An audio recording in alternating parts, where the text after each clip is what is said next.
Hey guys, I just had the most interesting words. Fear is an illness. If you catch it, it will consume you. All you are Christians, you know where I heard this.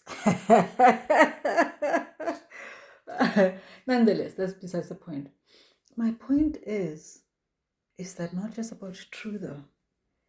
So follow up on then how do you cure it? And the other person says, you face it. And then immediately I'm thinking, that is rather profound and that is rather true. But in God's economy, in God's kingdom, even recognizing though that fear is a disease, the cure is peace. The cure for fear.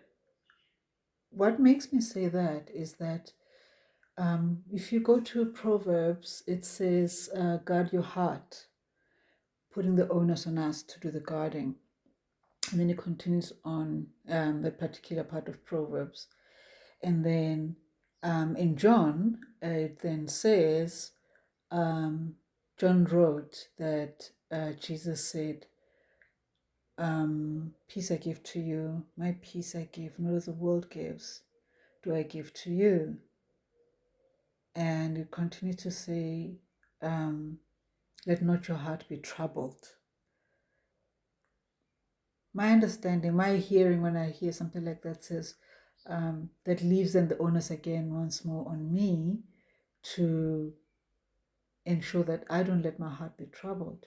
But it takes me back to Proverbs about guarding my heart. And a part of me says these things are linked, as the entire Bible is. So then I've got to ask myself, what is my conclusion? And I'm taken to Philippians, where it says, be anxious for nothing. And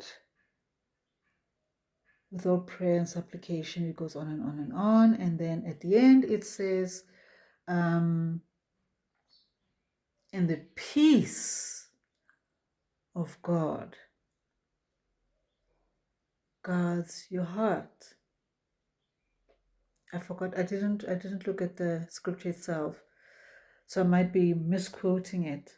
However, it does say the peace of God that passes all men's understanding guards your heart. So we move to a time of the law, Proverbs, and the time of Jesus, which I don't know what to call it, Jesus being on earth, and he did teach out of the law, and he was the fulfilling of the law. I guess I'm going to call it the fulfillment of the law, that period when Jesus was on earth. And then we get to Philippians, which is, I'm calling it the grace period, because those words are spoken by Paul, who was the preacher of grace, I guess you could call him that. I mean, aside from being the greatest apostle, but he preached grace, right? We know him for talking about grace more than any other in the Bible. And then go back to fear as an illness. So when we look at the cross where Jesus took on all our illnesses, are we then not looking at all our fears being taken away under the blood? And if you look at the cross, is the cross not for God so loved the world?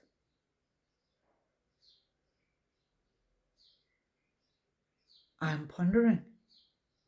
What say you? I just I just had to share that. I just had to share that, and let me know what you think. You know, But that's where I am. And that's what I was thinking.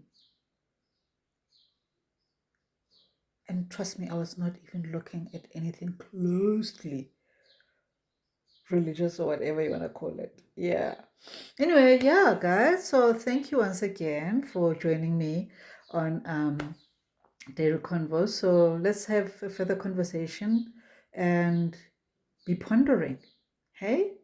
Okay? All right. Thank you. Thanks for joining me. Bye bye.